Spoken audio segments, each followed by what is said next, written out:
markets, perhaps renewables generated in North Africa, or relying on China for batteries and solar panels. We'll be discussing this and more with our speakers, but first there's some housekeeping remarks. I'd like to thank our partner Shell for making this event possible, and thank you, our audience, for joining us in person and online. We try to make these panels as interactive as possible, and you can participate by tweeting at live Politico, and you can also ask questions on Slido using hashtag #EnergyVisions, and then you have to select a room called Politico Spotlight. If you can identify yourself when asking a question, that does help us decide which questions pop up on my tablet so that we can address them. And we will try to make sure that we have enough time to take questions from on Slido. We've created a poll as well. So the poll question is it realistic for the EU to plan for a future with no Russian energy? And you can hop on and there's 3 potential answers. You can give those answers as well. Before we get started, we'll hear some opening remarks from our partner, and László Varró, the Vice President of Global Business Environment at Shell. So, welcome to the stage.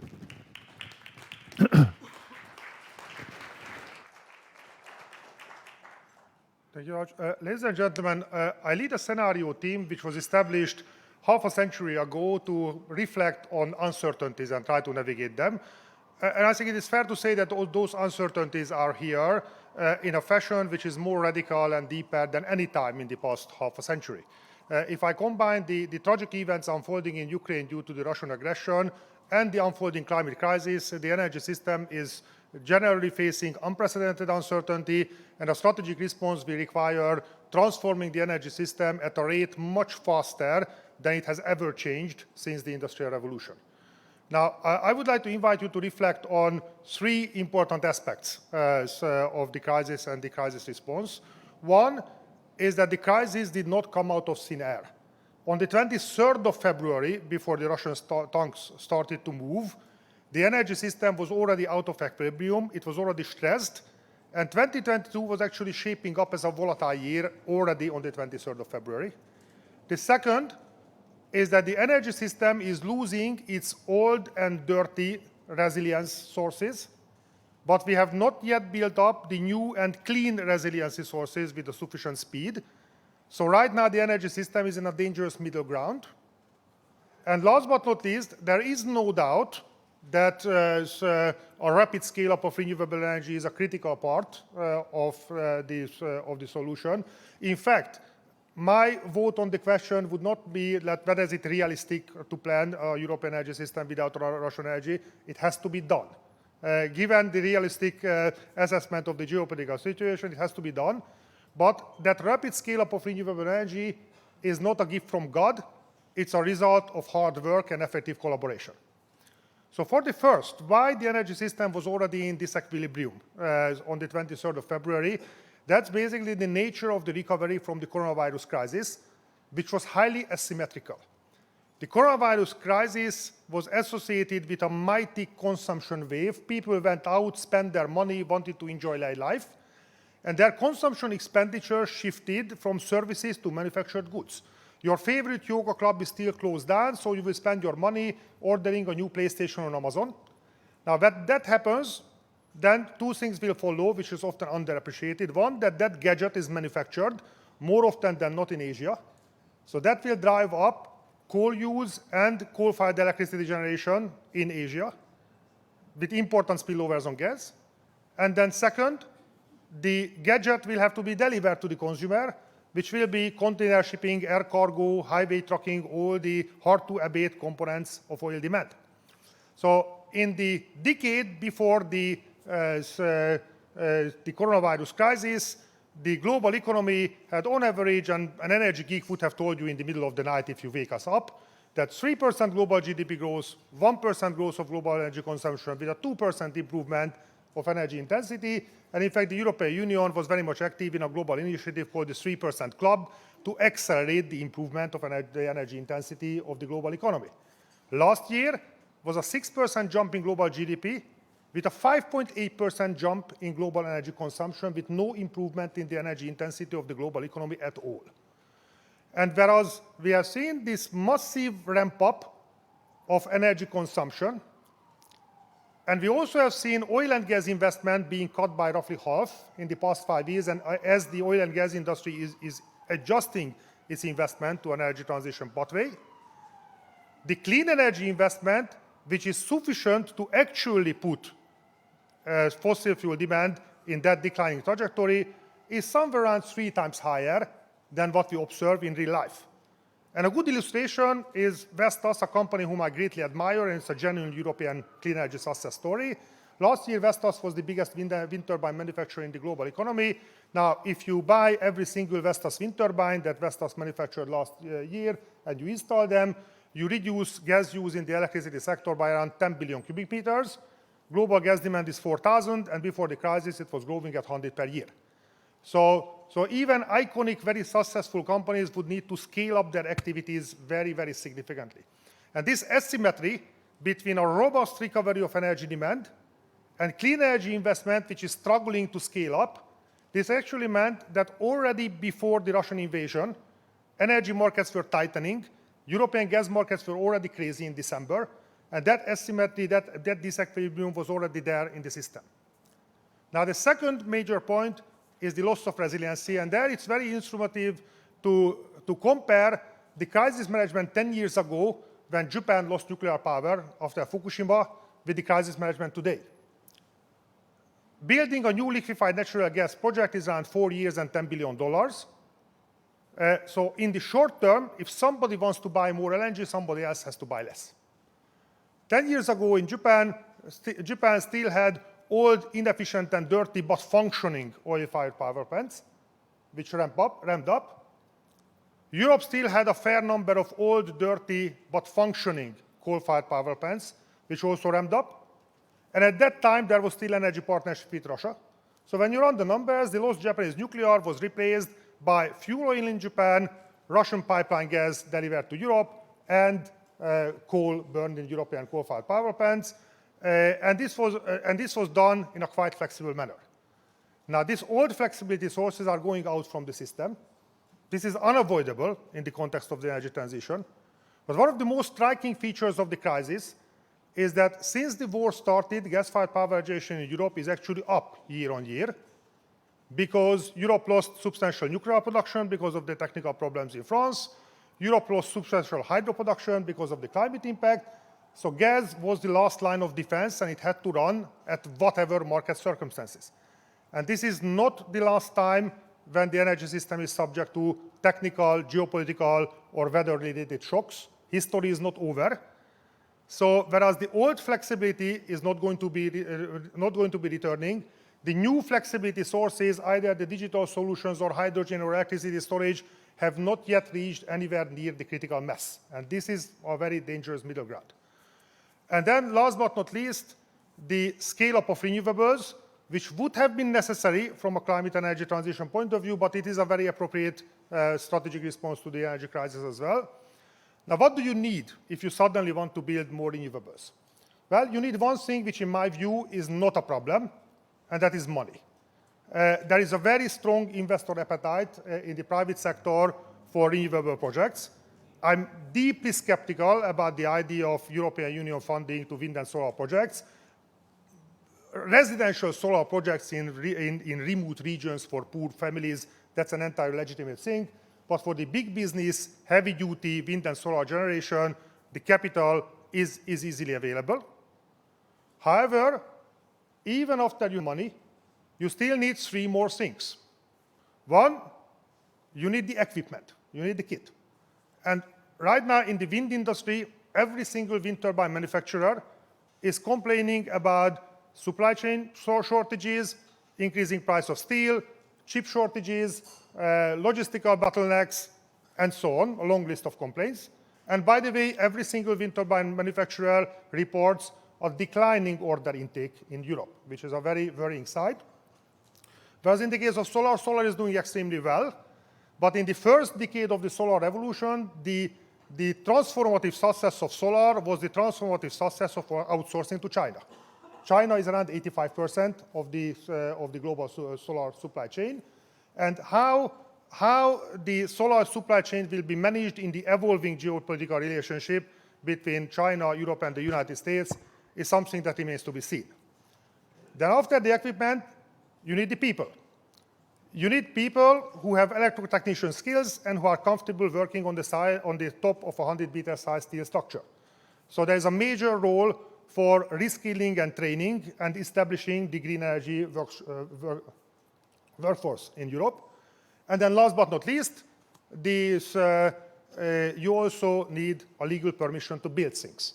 And on a personal note, I spent a decade in Paris at the International Energy Agency, where I failed to put solar panel on top of our house because of a small chateau originally built for one of the illegitimate sons of Louis XV, which is less than 2 kilometers from our house, and apparently because of some cultural heritage regulations that prevented me from putting up a solar panel. I think European political decision makers have to ask the question that are such regulations, and it shouldn't be unfair to the French cultural heritage regulations, this is a European scale problem all across the board. And I think European political decision makers have to ask the question that when we face a combined energy crisis and climate crisis, what is the appropriate legal environment that helps this scale up? So to sum it up, all of these three things, the equipment and supply chains, the skilled labor and workforce, and permitting are issues which require effective collaboration between the private sector and policymakers. From our point of view, we are all in, and we are very happy to continue this journey. And with that, thank you for your attention, and I'm looking forward to the discussion. Thank you.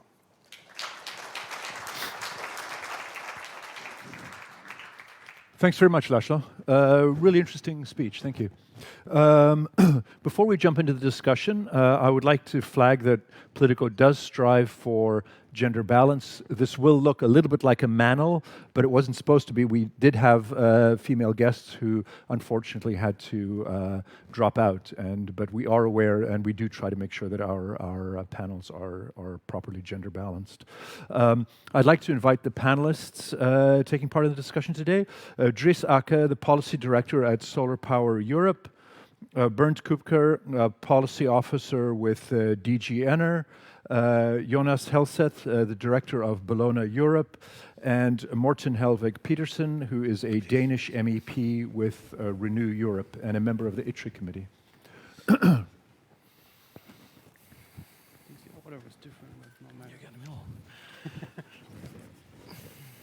Thanks very much. I'd like to both in the chat before we started and in it was pretty clear in Laszlo's opening remarks as well that we do face a very uncomfortable 2 or so year crunch to try to get to this greener, more renewable future. So maybe I'll just sort of ask the panel, what's the most effective way of getting through these next 2 years without collapsing our economy? Well, first of all, thanks for inviting me. I mean, this is a very broad and difficult question, obviously. I think Laszlo touches upon a lot of the stuff that we need to, I mean, not only reflect on, but to act on. And for sure, in terms of deployment of renewables, permitting is a big stumbling block, has been. This was, politically speaking, dead in the water prior to 24th of February. Now we are finally somewhat succeeding, at least in terms of getting permitting back on the table with the revision of the Renewables Directive, which is going to be adopted this fall. So on a very, very sad background, things are moving in terms of permitting, at least. Now, to me, it seems like things that used to be as politically unsexy as energy efficiency and buildings are now, for obvious reasons, sad reasons, becoming security politics. And these are measures that we can adopt and implement on the very short term. So for me, this has to be given priority. All has priority, but these are at least some of them that we need to move faster on, and faster than we've managed to do so far. Bernd, how do you see these next 2 years? Well, obviously, it will be a huge challenge. I mean, we are in a disruption which is unprecedented for our recent history, at least. And there's a need of short-term measures as necessary as long-term measures. And the solution were already kind of all mentioned before. I mean, in the short term, we need to look to switch both at diversification of energy sources, as well as short-term measures for energy savings. That's very important.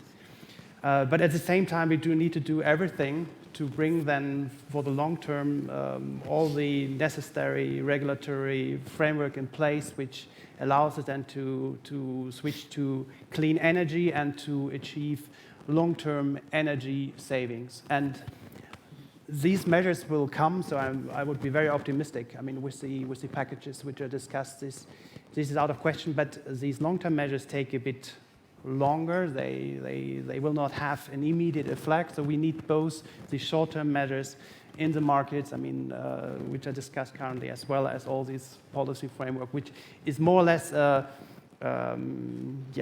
scale-up of the Fit for 55 proposals, which are already on the table.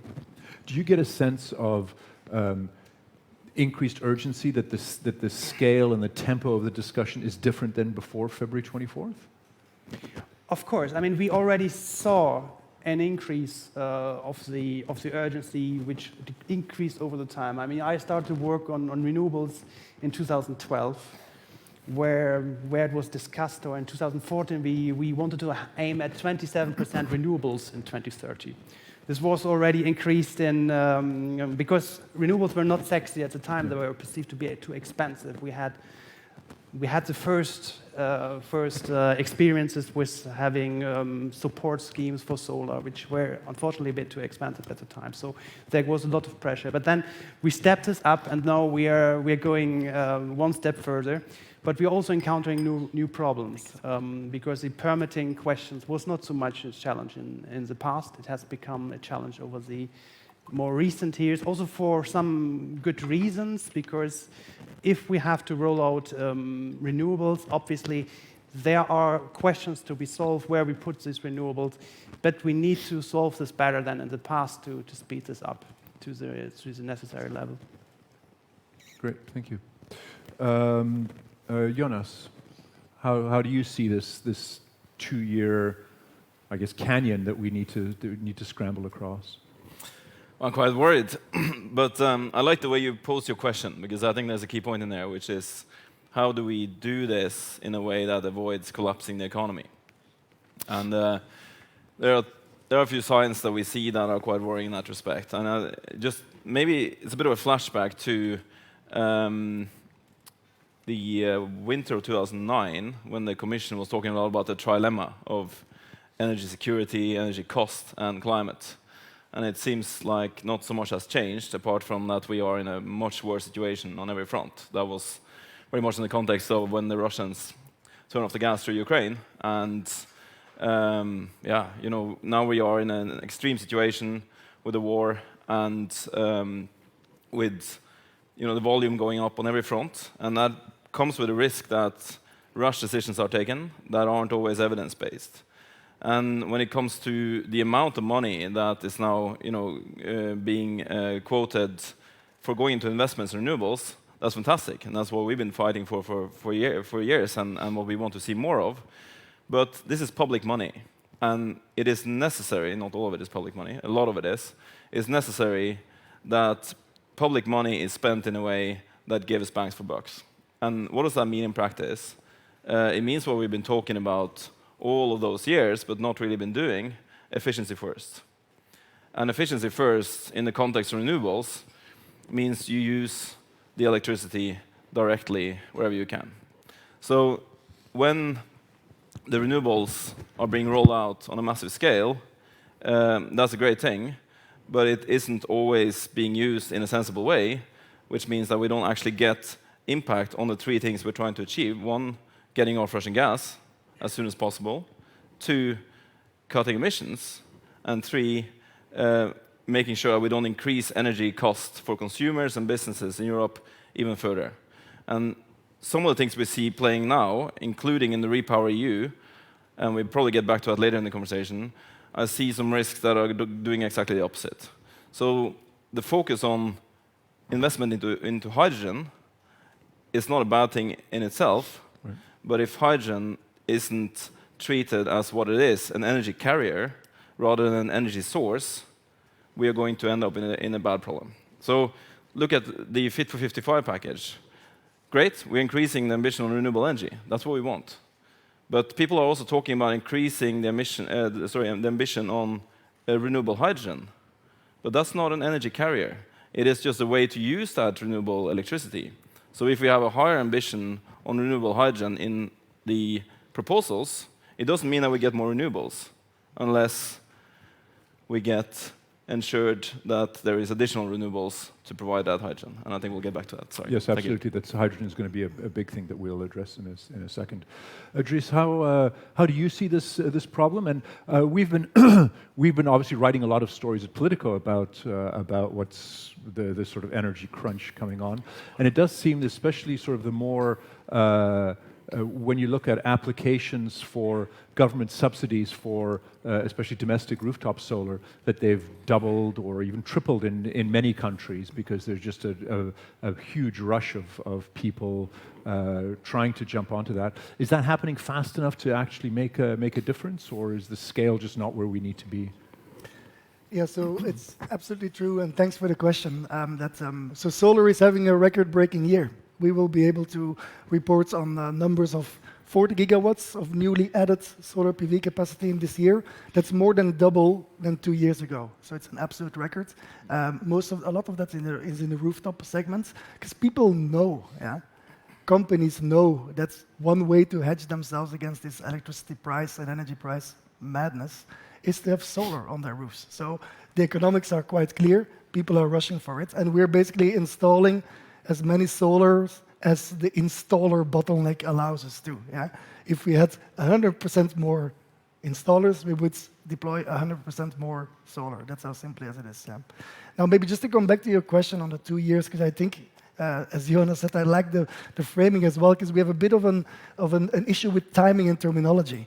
We tend to speak about short-term and long-term, and there is something in the middle too, and we tend to forget that. Short-term means emergency. It's like saving households and industries and companies, the European economy, from breakdown, from bankruptcy, if you put it that way. And that is what is taking up, understandably, a lot of the political attention for the moment with different packages. But then people immediately shift to long-term. The energy transition will then be a long-term reply or a response. What we need is that 1, 2, 3 year perspective. We can make a massive difference also on a 1 year, 2 year perspective by boosting the rollout of efficiency and renewables.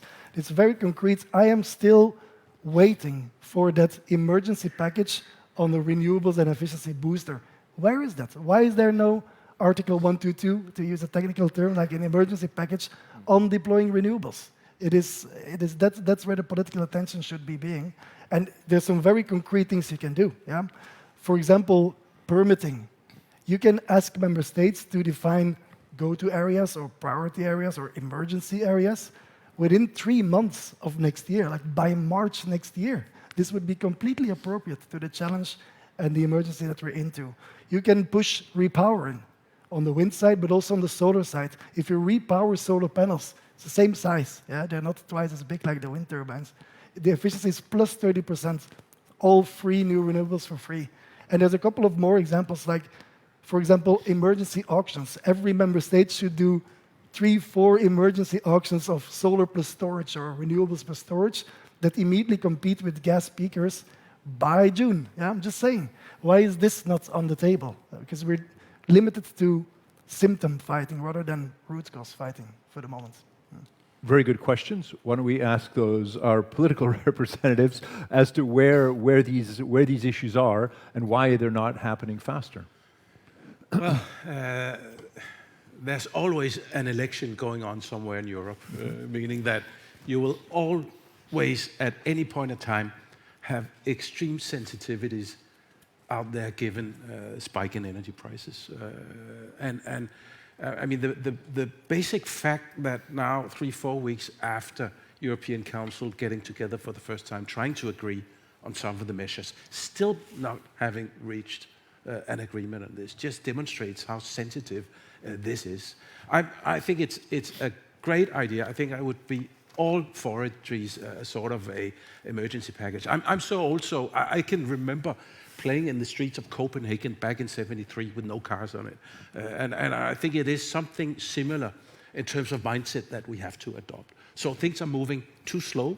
We do not have the necessary sense of urgency given what is hitting us out there now. So it is extremely complicated, and we basically need to speed things up even further than we've managed to do so But it's far. interesting that you mentioned that. I mean, you would think that in the current political environment that national issues, which you see in places like in Bavaria or in Poland when it comes to onshore wind, that's just less of a factor because you can now cloak it in national security, response to the Russian invasion. But so you think that this is still an impediment, that there's domestic political resistance to dramatically speeding the uptake of renewables? Yes, I'm sorry to say so, but these are also real-life politics and policy implications. When you fight election campaigns, these are short-term in nature, and they ought to be, obviously, in a perfect world, long-term. But that is very hard to do. I think one of the many things that we've gotten wrong or haven't managed to do in the right way is that in many countries all over Europe, we basically subsidize further consumption, rather than basically subsidizing savings. And this we ought to do in a much larger scale in order to avoid what seems to happen now, that we are still overly dependent on imports from Russia. So this is a thing that we have to deal with that's been going on, like I'd say addicts, like gas addicts having to wean off. And this has been going on for decades. And our political challenge is how to overcome this in a matter of a year or two, which is obviously just telling of the magnitude of the challenge that we're all facing. Bernd, is the Commission engaged in this? Is there going to be some effort to deal with some of these questions, just to speed up the permitting process, the sort of approach to ramping up renewables? Well, of course, I mean, the Commission has made proposals how to deal with this, but I guess this falls into the category of long-term measures. But normally these are complex questions which also need to be implemented, and Europe normally applies a certain process to adopt European legislation, to make long-term frameworks, so that every institution can be completely taken into account, and that it is not rushed. So this is an interesting subject. I mean, a question which could be assessed. But I mean, first and foremost, we started with the process to address this in legislation in order to get this going. And obviously, the member states are always able now, and it is their interest, because the member states are in this situation to do now everything immediately to improve these processes. And you have a sense that there is a shift in opinion among member states when you're dealing with them, that the resistance or the roadblocks that existed before are coming down or shifting? Of course, there's a huge difference. As I tried to already explain this before, this is a huge shift in perception of renewables. Before, it was considered to be expensive. Yeah. There was lots of reduction. This is completely gone. So renewables are now cheaper. So all this barrier to the promotion of renewables as a cost driver, that's over. And I don't think this will come back. And therefore, this resistance is gone, and everyone wants to address the problems. But with permitting, I mean, there are different aspects. There are citizens involved, and you have this question whether there is a wind park close to your house, whether you want to have that. So there is something like resistance. And creative thinking needs to be in place, how to overcome this resistance in a democracy, also to maintain then the switch. But this crisis also helps to create awareness that this is necessary.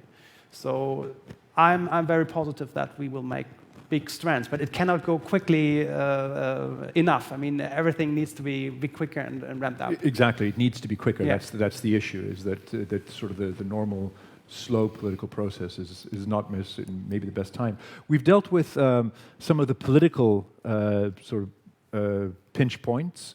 Some of the panelists raised other capacity issues.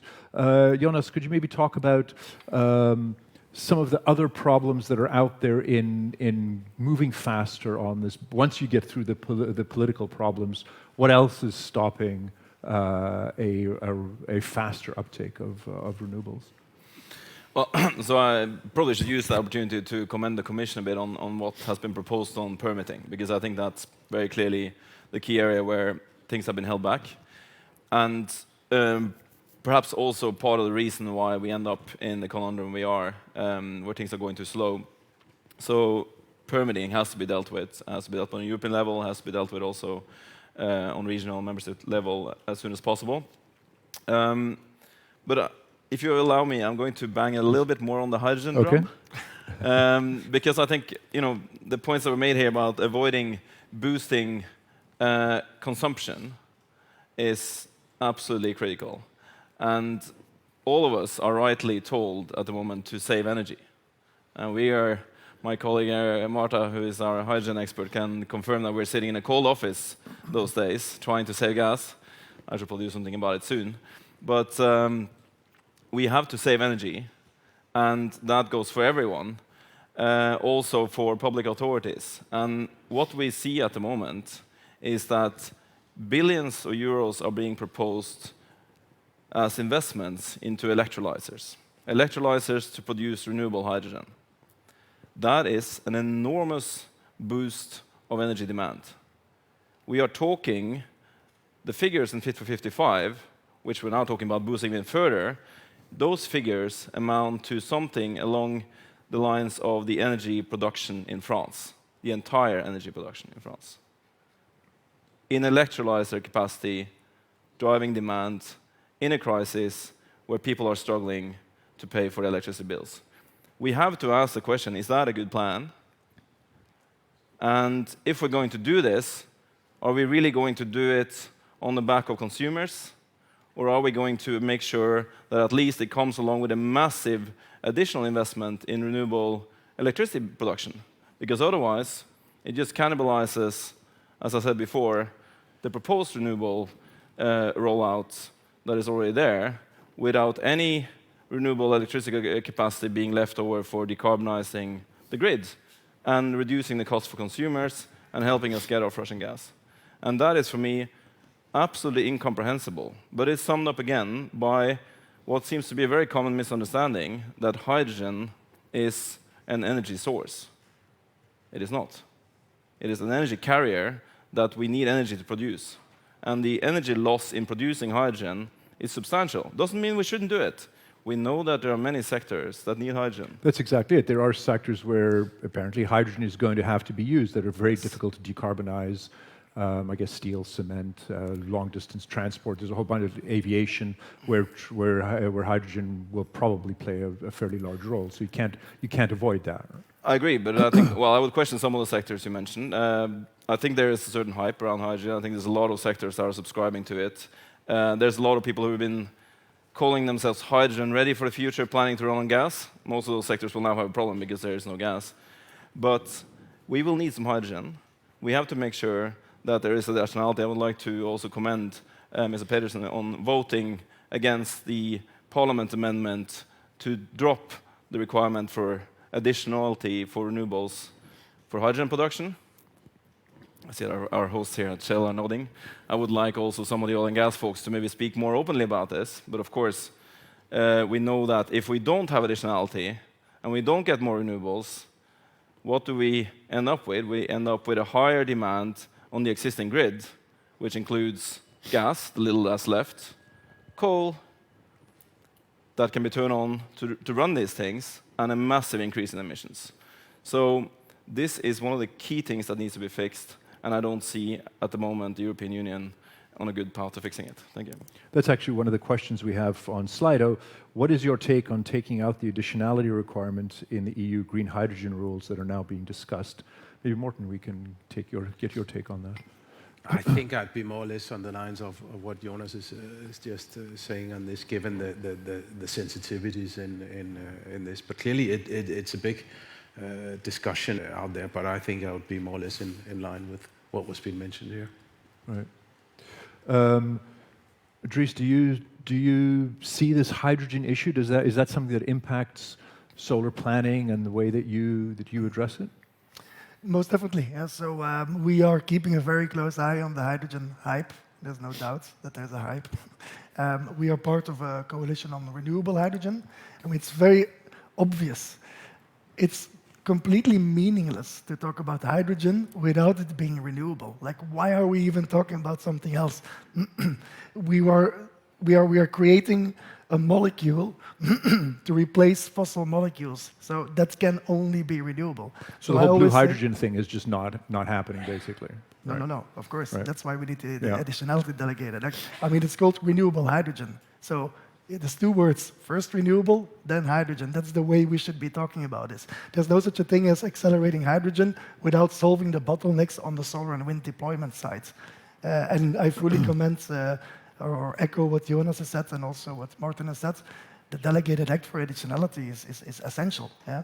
And we hope to bring it back with clear and strong rules. Monthly matching to beginning, but moving to hourly matching. Sorry for the technicalities, because otherwise, there's no reason why we would do hydrogen at all. And then, of course, there's the end use. So I think there's a lot of people that are quite happy to confuse the conversation of where to best use hydrogen and give messages around blending hydrogen in gas networks, even on the residential level. Well, if you want to create energy poverty, you use hydrogen for heating. Yeah, so it's almost you could say, okay, some of these companies, gas TSOs, are defending their business model, but at the same, it's almost like they're almost complacent or complicit into actually creating more energy poverty. So I think this should be put to bed. We need hydrogen. It has to be renewable, and it's for specific sectors only. Great. Jonas, you wanted to? Yeah, just one quick comment on that, because I very much appreciate what you said, Dries, and I would just like to say also thank you for using the term renewable hydrogen rather than green hydrogen. I think the color coding that is going around the hydrogen conversation is not helping anyone. Okay. And now we hear about purple hydrogen from nuclear, whatever. It has to be a conversation about renewable hydrogen, and that means we need to ensure that there is renewable electricity capacity to produce that hydrogen, otherwise it's not renewable. And when the Commission is talking about, and the Commission has been dragging its feet on defining what green hydrogen means, that is exactly because how do we make sure that there is that renewable additional capacity to produce it? So I hope we're going to see a clear position from the Commission soon on this. Thank you. Bernd, you shook your head at that, yeah. Okay, I mean, it is clear the Commission, I mean, that's a very important subject. And we are there in a situation that everyone knows that hydrogen is absolutely necessary to achieve carbon neutrality, because there are sectors which simply rely on hydrogen. And there are little other sources apart from biomass, and biomass is very limited as a resource.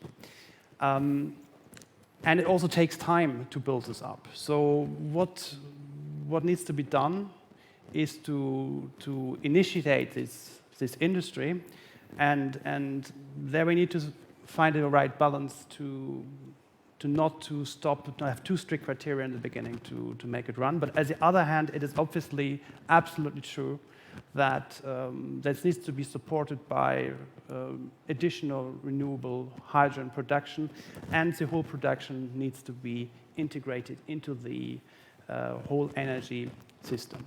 So the Commission has there prepared draft rules, based on the current Renewable Energy Directive, and has also not proposed to change this approach. So it was considered that this should remain the same.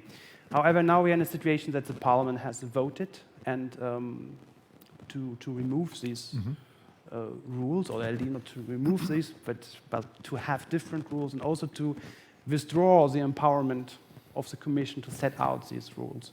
And this is something the Commission also cannot ignore, and therefore we are reaching out to the Parliament and to stakeholders what should now be done. And we will go now into trilogues, and hopefully this will be solved very quickly. But the Commission cannot just ignore that there is a different political situation at the moment. I've also got a direct question for you from one of our watchers. Would you support a CHIPS Act equivalent for solar PV manufacturing in Europe? To me? Yeah. It's not something I have thought much about. This would need to be carefully assessed. I mean, we rely on imports, but however, in order to boost production, I mean, also we have an open trade relationship, and we can rely it, and it accelerates the promotion of renewables and the installation if we can rely also on our international partners for imports of these technologies. And a large part of the investment still takes place in Europe. You put all these solar roofs on the roof. You have all the equipment around it. The European industry is still involved in producing equipment to produce to panels, but the panel production itself is not very strong here. But I'm not the expert on solar, so maybe this I would prefer than maybe to the colleague from South. Morten, you wanted to? Yeah, I just wanted to jump in because I think that might be a useful thing to consider, given that what we're discussing these days and times is renewables in general becoming of strategic interest for Europe to deploy faster and further, and speeding up permits and what have you. And that would apply to PV, obviously, but also to offshore wind, for example, where this leadership that we've had in my country, Denmark, but in Europe at large, is not to be taken for given or granted, given what's happening in China or other places in the world. So I think there's a lot to be said for having a strategic priority, also for the industrial perspectives in having a very, very competitive renewables industrial cluster in Europe. So, I mean, the short answer is yes. And if I may just add one thing to alluding to what Laszlo was saying initially, in terms of equipment and supply chains. I mean, this we have to take very seriously in Europe. If not, I mean, we'll be losing out.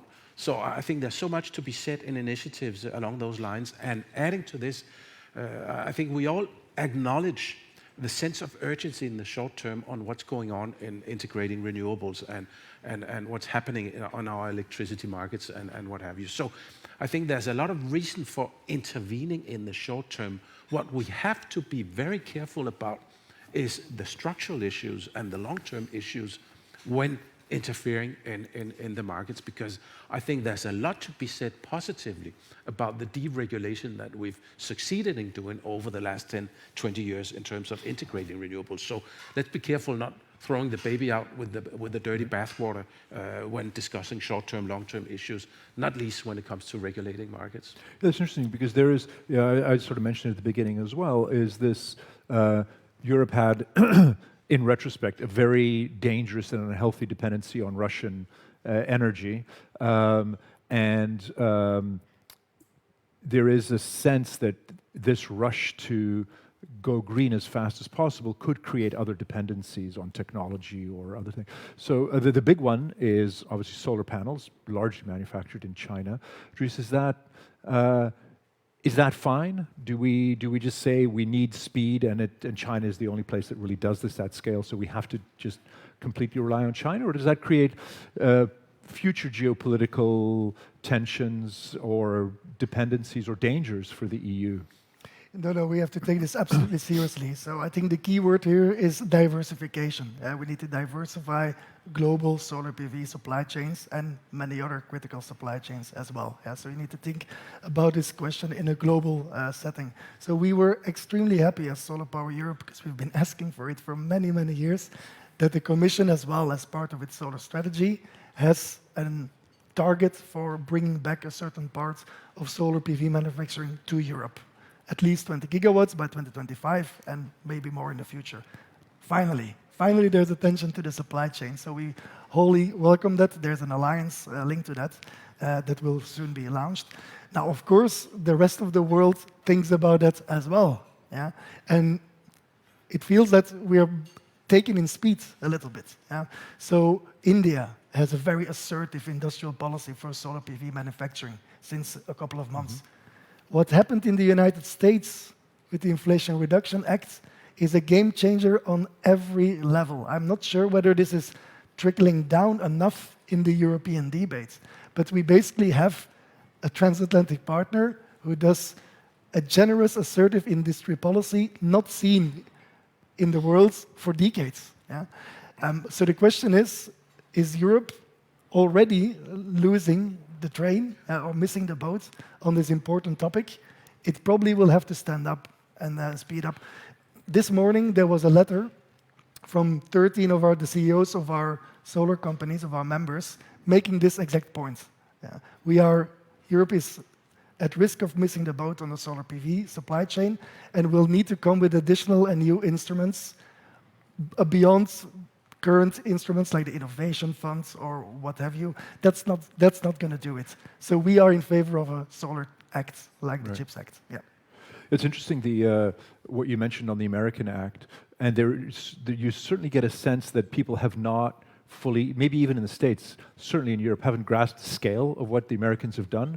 And until now, it was the Europeans were able to be sort of comfortable. We're far ahead. We're much more ambitious. The Americans are lagging. That's not the case at all. The Americans are way ahead. And some of the assessments that you see out of the States is the vast infusion of cash will actually drive their transition much faster than even the American calculations account for. So I think that Europe is really staring both at an industrial and an energy challenge based on the US Act. Absolutely. Yeah, if I may just actually back to your question earlier about what is it that holds us back. And there was one more thing I should have mentioned there, which is actually, I think, absolutely critical, but it's very little conversation around it in Europe, and that is electricity grids. And that's back to what I was talking about before. We need efficiency. We need to make sure that the renewables that we build are actually used directly wherever it's possible, because that's many times more efficient than using it for any other purpose.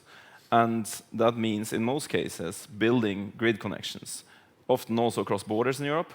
And the reason for that is that very often the demand center that we have today, let's think about industry. You mentioned steel and chemical clusters, for example, that will need hydrogen, but they also need electricity to decarbonize quicker.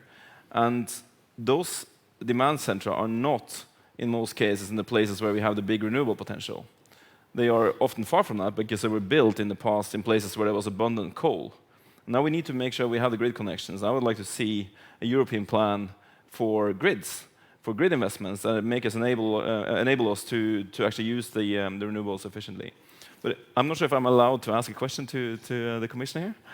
It's a relaxed panel. Go right ahead. Cool. So yesterday I had a conversation with the Director General of DG Grow, Mrs. Jonah, and I asked a question about, does the Commission have some kind of assessment of what it would mean for electricity costs and emissions if the additionality requirement for renewable hydrogen is dropped, which is currently what the Parliament has proposed, and which means we will add, as I said, energy demand, electricity demand on the scale of France's production in the grid until 2030. It's a very short period of time. Is there an assessment of what that means in terms of additional emissions from the coal and gas that we're going to turn on to produce that, and electricity costs for consumers? And she referred, Mrs. Jonah referred to DG Energy and said, you got to ask those guys. So here we are. I mean, it is a challenging question because it depends on the assumptions. If you have a lot of regulatory frameworks in place, you have, for instance, the ETS, which covers and caps emissions, and therefore, if you just increase electricity demand, this has a consequence. So we have a rule in Article 7 of the Renewable Energy Directive, or in the proposed article, which reduces or which consider or takes into account efficiency losses of conversion of electricity into hydrogen. Therefore, in order to achieve the targets, you need to increase electricity production. So knowing exactly what the impact is if you drop the additional rule is very difficult. What is known if you would really not do it? So we would just produce more hydrogen, and there was not. Then it would be a huge impact on emissions, on more fossil fuels. But whether the market and all the framework you have around to which degree it compensates for these rules is more harder to tell. So I don't think we have any figure which says this would be the effect, because it is an assessment of its own, and it depends very much on the assumptions you take. How well is this whole integrated into the grid? Thanks. This is an issue that I want to address as well. Gunhild Rigstad from Sintef Energy Research asks, studies show that until 2050 we need to invest in renewable technologies at unprecedented speed. What is realistic in terms of materials and getting the job done? This is something that was addressed a little bit of how much of a crunch are we facing in materials, and especially in skills, in labor, to get this moving at speed, or is this again falling into this 2-year canyon? By the time you get people trained and ready to go, we're talking 2024. Idris. Yeah, I'm happy to give some background on that. So first of all, from a solar point of view, when it comes to raw materials, equipment, there's not that much of an issue. There's no hard bottlenecks there. There's challenges, prices go up. In some places, polysilicon is something that we need a lot of course, but you see a reaction from the markets. Solar is booming everywhere in the world, so there's a reaction from the market in terms of investing in those supply chains. So there's no hard bottleneck there. We have more of a bottleneck when it comes to the installers, as I mentioned before, hands to mount solar. Now, these are not unovercomable problems at all. You can train people in a matter of weeks to have the skills to connect solar panels and an inverter. This is not rocket science. So it all comes down to political attention and prioritization. Like, what are the problems for the energy transition? This, and you can tackle each of them with very clear solutions that are proven. So for me, this is really the key of the question that you're asking about, the 2 years perspective.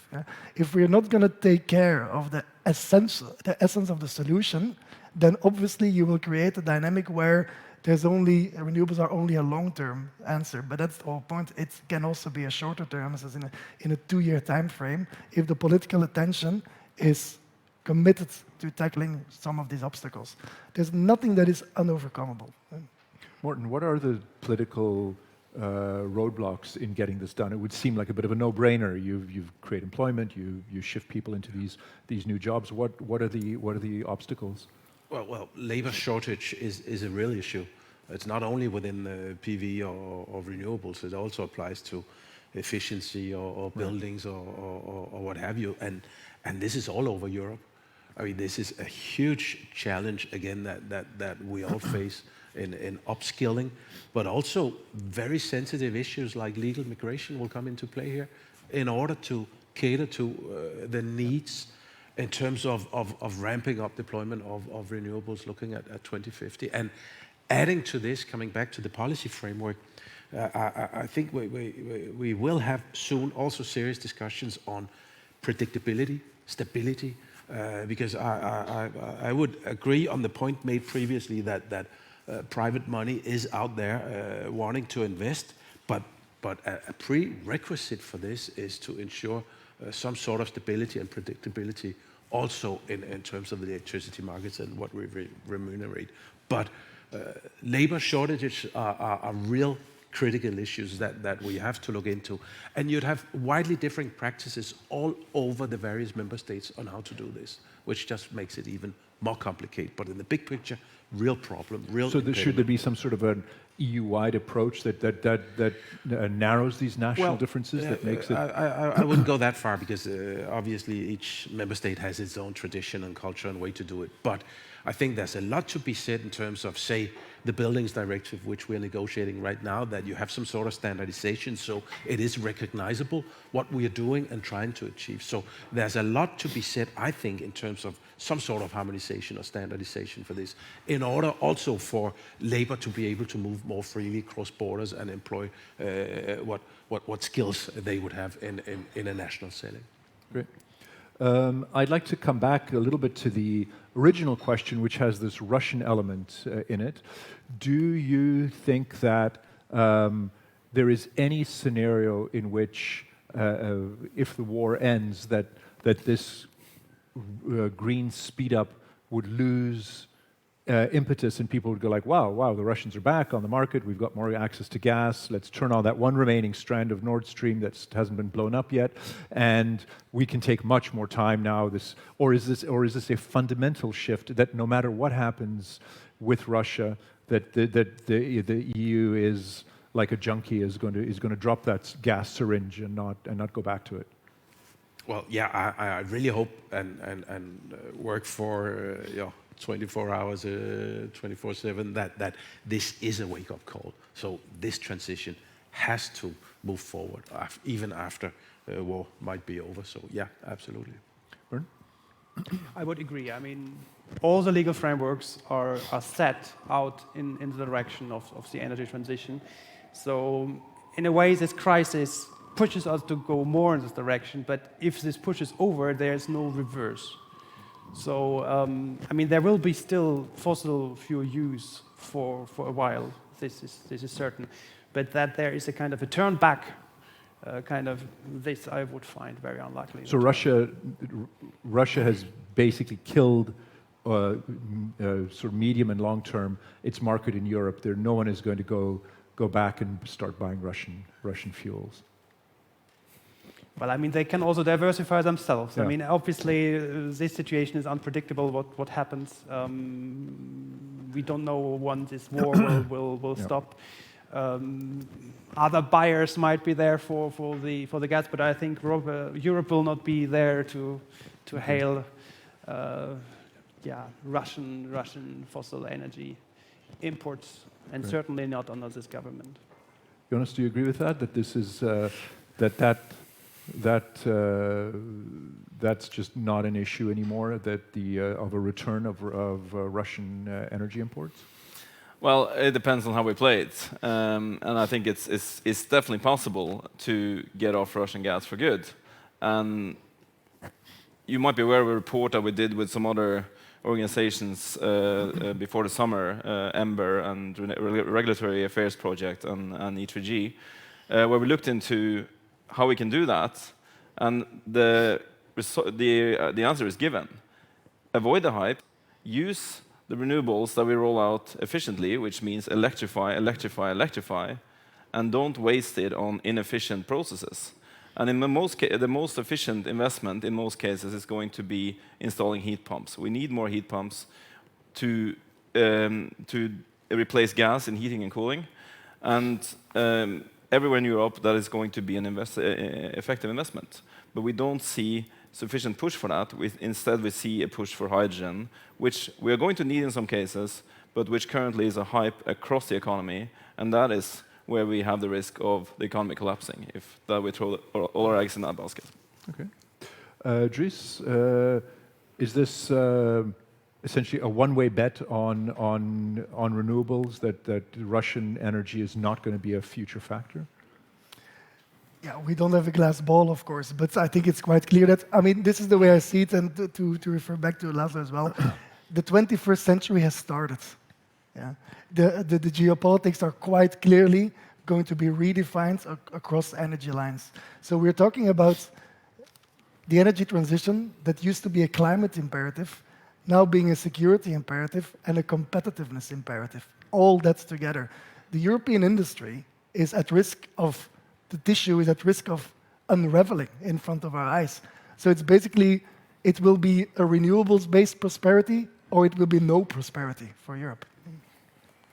Thank you very much. Our time has come to an end, so I'd like to thank all of the panelists for taking part in today's discussion. I thought that the way that Laszlo framed things at the beginning with that 2-year gap and something that we kind of hit on the panel was really useful, that we have this chasm that we need to scramble across to get to 2024, 2025, where the situation might be quite different. And so the challenge is how to do that without losing our balance. We did put out a poll, and the results, the question was, is it realistic for the EU to plan a future with no Russian energy? And we got 61% of the respondents saying yes, but only if renewables are ramped up. And 27% said yes, the EU should not take any energy from Russia, and 12% said it's unrealistic to buy no fossil fuels from Russia. I'd again like to thank the speakers, you, the audience, for taking part in person, online, and for sending questions via Slido. And finally, to our partner Shell for making this event possible. We'd love to hear your feedback, so please feel free to email us about the event at live@politico.eu. And you can also check our Politico events website for the latest lineup on our events happening this year, and that's politico.eu/events. And for people in the room, we invite you to take part in a networking reception. There is a upcoming Energy Visions event in December. Agat, remind me what we're talking about? The carbon removal gamble in December. So come along for that as well. Thank you very much for taking part, and enjoy the buffet. Thank you.